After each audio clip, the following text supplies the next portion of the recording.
오늘 하나님께서 우리에게 주시는 말씀은 사도행전 13장 42절에서 52절까지 말씀입니다.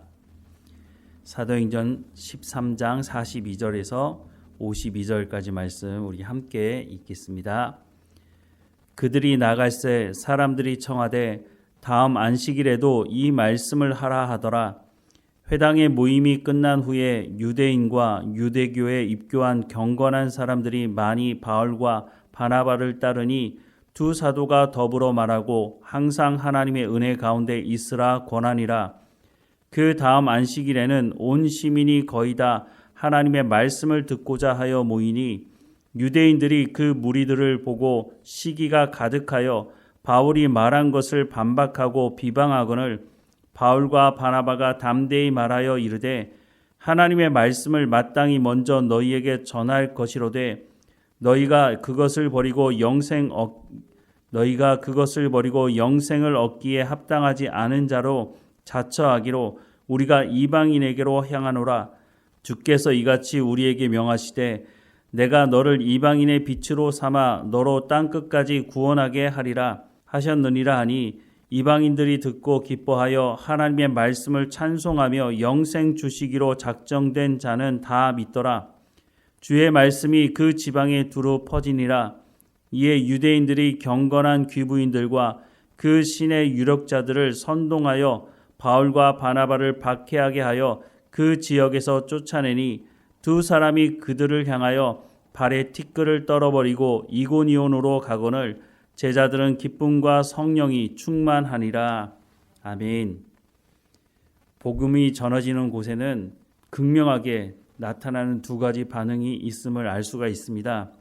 42절부터 45절 말씀을 보면 그들이 나갈새 사람들이 청하되 다음 안식일에도 이 말씀을 하라 하더라. 회당의 모임이 끝난 후에 유대인과 유대교에 입교한 경건한 사람들이 많이 바울과 바나바를 따르니 두 사도가 더불어 말하고 항상 하나님의 은혜 가운데 있으라 권하니라.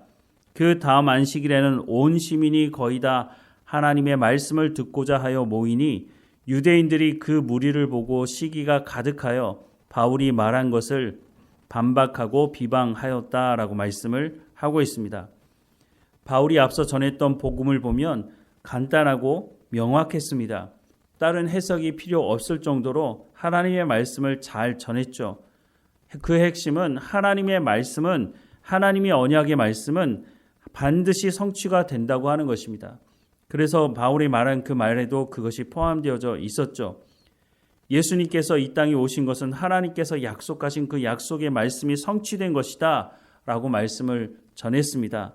하지만 유대인들은 약속의 말씀을 사모하면서도 메시아가 오기를 기대하면서도 예수님께서 약속된 그 메시아라고 하는 것을 어쩌면 알아차렸는지도 모르지만 이들은 끝까지 예수님을 거부했고 예수님을 십자가에 못 박아 죽였다는 것입니다. 사도행전 13장 26절부터 28절 말씀을 보면 형제들아 아브라함의 후손과 너희 중 하나님을 경외하는 사람들아 이 구원의 말씀을 우리에게 보내셨거늘 예루살렘에 사는 자들과 그들 관리들이 예수와 및 안식일마다 외우는 바 선지자들의 말을 알지 못하므로 예수를 정죄하여 선지자들의 말을 응하게 하였도다. 죽일 죄를 하나도 찾지 못하였으나 빌라도에게 죽여달라 하였다라고 말씀을 하고 있습니다. 그러면 예수님이 죽음으로 모든 것이 끝나느냐? 그렇지 않았다라고 말씀을 이어가고 있는데요. 29절 이하의 말씀에 성경의 글을 가르쳐 기록한 말씀을 다 응하게 한 것이라 후에 나무에서 내려다가 무덤에 두었으나 하나님이 죽은 자 가운데서 그를 살리신지라 갈릴리로부터 예루살렘에 함께 올라간 사람들에게 여러 날 보이셨으니 그들이 이제 백성 앞에서 그의 증인이라. 우리도 조상들에게 주신 약속을 너희에게 전파하노니 곧 하나님이 예수를 일으키사 우리 자녀들에게 이 약속을 이루게 하셨다 함이라.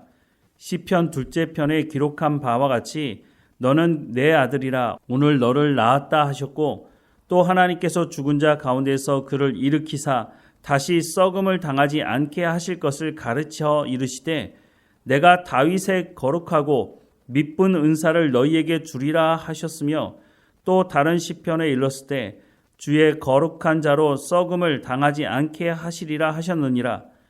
다윗은 당시에 하나님의 뜻을 따라 섬기다가 잠들어 그 조상들과 함께 묻혀 썩음을 당하였을 때 하나님께서 살리신 이는 썩음을 당하지 아니하였나니 그러므로 형제들아 너희가 알 것은 이 사람을 힘입어 죄 사함을 너희에게 전하는 이것이며 또 모세의 율법으로 너희가 의롭다 하심을 얻지 못하던 모든 일에도 이 사람을 힘입어 믿는 자마다 의롭다 하심을 얻은 이것이라 라고 말씀을 전했습니다. 이 말씀을 듣고 두 가지 반응이 분명하게 드러났죠.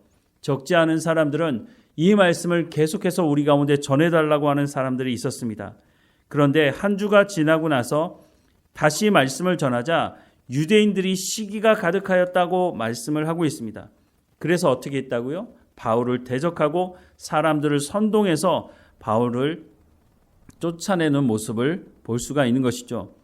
물론 한 주일이 지나면서 이들이 예루살렘으로부터 소식을 들었는지도 모르겠습니다. 하지만 오늘 말씀을 가지고 본다면 이들 가운데 자신들이 가지고 있는 그 기득권이 흔들린다고 생각을 한 것입니다. 지금까지는 자신들이 하는 그 말을 들었던 사람들이 바울과 바나바의 말을 듣고 그 마음이 바나바와 바울에게 쏠리는 것을 보면서 시기가 난 것이죠. 예루살렘에서 예수님을 십자가에 못 박아 죽였던 사람들과 똑같은 마음을 가지고 있는 것입니다. 예루살렘에 있었던 종교 기득권자들, 그 사람들은 자신들이 누렸던 그 기득권을 잃을까 봐 결국은 예수님을 십자가에 못 박아 죽이라고 말한 것 아니었습니까? 한 주일이 지나고 나서 상황이 바뀐 것을 분명하게 성경은 말씀해 주고 있습니다. 오늘 본문 44절과 45절 말씀을 다시 보면 그 다음 안식일에는 온 시민이 거의 다 하나님의 말씀을 듣고자 하여 모였다라고 말씀합니다. 그런데 45절 말씀에 유대인들이 그 무리를 보고 시기가 가득하여 바울이 말한 것을 반박하고 비방하였다라고 말씀을 하고 있습니다. 50절 말씀에도 보면 이에 유대인들이 경건한 귀부인들과 그 신의 유력자들을 선동하여 바울과 바나바를 박해하게 하여 그 지역에서 쫓아내니 라고 말씀을 하고 있습니다. 이 모습을 보면 앞서 말씀을 드렸지만 예루살렘에서 예수님을 십자가에 못 박아 죽이라고 했던 사람들과 똑같은 모습을 보여주고 있다고 하는 것입니다. 자신들이 가지고 있는 그 기득권, 그 종교 권력, 그것을 유지하기 위해서 수단과 방법을 가리지 않는 것이죠. 우리가 하는 말은 맞고 저 사람들이 하는 말은 틀리다라고 하는 것을 주장하는 것이죠. 그래서 어떻게 됐습니까? 46절 이하의 말씀을 보니까 바울과 바나바가 담대히 말하여 이르되 하나님의 말씀을 마땅히 먼저 너희에게 전할 것이로되 너희가 그것을 버리고 영생을 얻기에 합당하지 않은 자로 자처하기로 우리가 이방인에게로 향하노라. 주께서 이같이 우리에게 명하시되 내가 너를 이방인의 빛으로 삼아 너로 땅끝까지 구원하게 하리라 하셨느니라 하니 이방인들이 듣고 기뻐하여 하나님의 말씀을 찬송하며 영생을 주기로 작정된 자는 다 믿더라. 주의 말씀이 그 지방에 두루 퍼지니라 라고 말씀을 하고 있습니다. 아무리 그 당시 기득권을 가지고 종교 권력을 가진 자들이라 할지라도 복음이 전해지는 것을 가로막을 수는 없다는 것입니다. 물론 자신들이 기득권을 가지고 있었기 때문에 바울과 바나바를 쫓아내기는 했지만 그렇다고 해서 복음이 전해지는 것을 중단시킬 수는 없다고 하는 것입니다. 왜냐하면 바울과 바나바가 복음을 잘 전하기도 했을 터이지만 중요한 것은 이 사역은 하나님의 손에 달려 있다고 하는 것입니다. 성령께서 역사하시는데 당시 종교 기득권자들이 어떻게 이 하나님의 성령의 역사를 막을 수가 있었겠습니까? 그래서 바울과 바나바는 우리는 이방인에게로 향한다라고 말을 하고 있습니다. 앞서 말씀해 봤지만 46절 상반절에 바울과 바나바가 담대히 말하여 이르되 하나님의 말씀을 마땅히 먼저 너희에게 전할 것이로되 라고 말씀합니다. 하나님의 약속의 말씀을 받았던 아브라함의 후손이었던 하나님의 말씀을 믿고 있는 이 사람들에게 먼저 복음을 전하는 것은 마땅한 것이지만 너희가 거부했기 때문에 우리는 이방인에게로 향한다라고 말씀을 하고 있는 것입니다. 로마서 말씀에도 우리가 보면 알 수 있지만 하나님께서 유대인들에게 말씀을 맞도록 해주셨지만 이들이 그 말씀을 지키지도 않고 가르치지도 않고 그러므로 말미암아 이 말씀이 이방인들을 향하게 되었고 이방인들이 주께 돌아오는 모습을 보면서 이 유대인들이 식이 나도록 함으로 말미암아 다시 이들이 예수 그리스도를 영접하는 일이 앞으로 있게 될 것이다 라고 말씀을 해주고 있는 것도 우리가 기억해 봐야 할 것입니다. 복음은 점점 더 확장되어져 가고 있습니다. 아무리 종교 기득권을 가지고 있는 사람들이 이것을 가로막고 심지어는 바울과 바나바를 협박하고 또 죽이려고 했음에도 불구하고 하나님의 역사이기 때문에 이것은 사람이 가로막을 수가 없다고 하는 것을 사도행전은 우리 가운데 분명히 말씀해주고 있다고 하는 것입니다. 오늘 우리도 마찬가지입니다. 우리가 복음을 전할 때 이 두 가지 극명한 상황들을 목격할 수 있다고 하는 것입니다.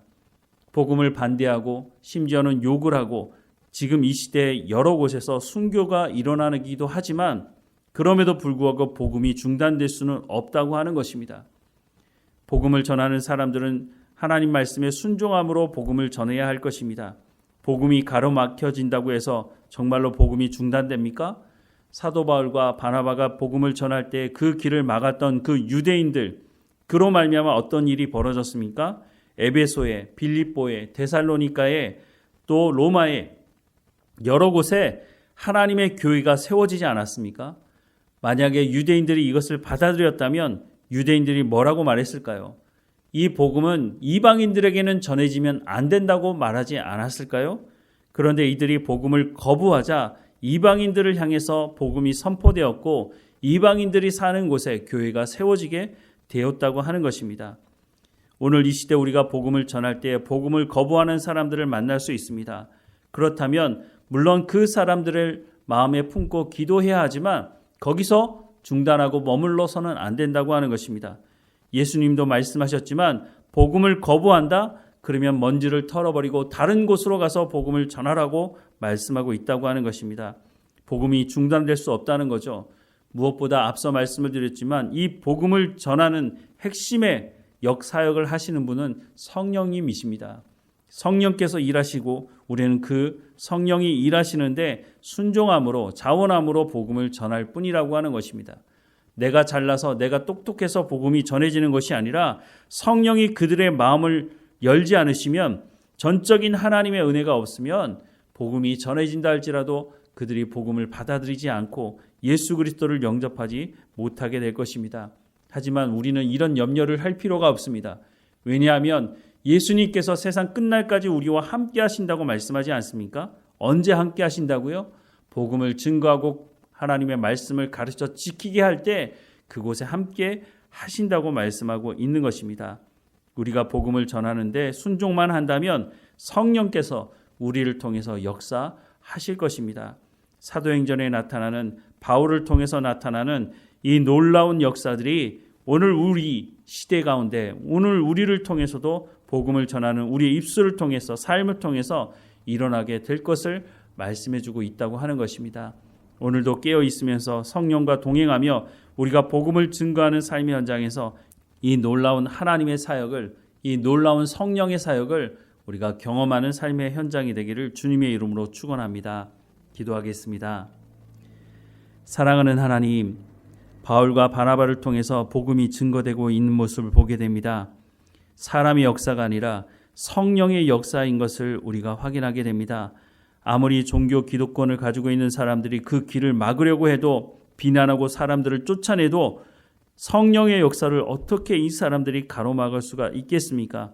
이 일을 통해서 오히려 이방인들에게 복음이 전해지고 에베소에, 빌립보에, 데살로니가에, 마게도냐에, 고린도에, 로마에 하나님의 교회가 세워지는 모습을 보게 됩니다. 하나님 우리 가운데 맡겨진 이 사명을 우리가 온전히 감당할 수 있도록 우리 각 사람 가운데도 성령의 충만함을 허락해 주옵소서. 우리가 살아가는 이 땅에서도 복음을 증거할 뿐만 아니라 하나님 보내시는 곳에 가서 하나님의 말씀을 증거하고 있는 모든 선교사들 가운데도 성령의 충만함을 허락해 주셔서 말씀을 대언하게 하시고 그곳에서 예수 그리스도를 영접하는 사람들이 일어나도록 하나님 은혜를 허락해 주옵소서. 이 일에 헌신하고 있는 모든 사람들 가운데 선교사들 가운데 하나님의 복을 누리게 하시고 참된 평안을 누리며 복음을 증거할 수 있도록 은혜를 허락해 주옵소서. 박해와 고난 가운데 있을 때에도 하나님의 말씀을 온전히 붙들고 살아갈 수 있도록 은혜를 허락해 주옵소서. 우리 마음에 품고 전도하려고 하는 그 사람의 마음을 성령께서 주관하셔서 그 마음을 열어주시고 함께 신앙생활하며 함께 하나님의 나라를 사모하며 예배할 수 있도록 은혜를 허락해 주옵소서. 우리의 자녀들 어느 곳에 있든지 하나님 지켜주시고 우리로 먼저 믿게 하셨사오니 우리가 그들에게 본이 되는 신앙의 삶을 살아갈 수 있도록 허락해 주시며 우리 가운데 말씀하시고 우리 가운데 은혜를 베풀어 주신 그 하나님께서 우리의 자녀들을 만나 주시고 말씀해 주시고 우리의 자녀들이 우리보다 갑절의 믿음을 가지고 살아갈 수 있도록 하나님 은혜를 허락해 주옵소서. 늘 우리와 함께 하시는 하나님께 감사하고 예수님의 이름으로 기도드립니다. 아멘.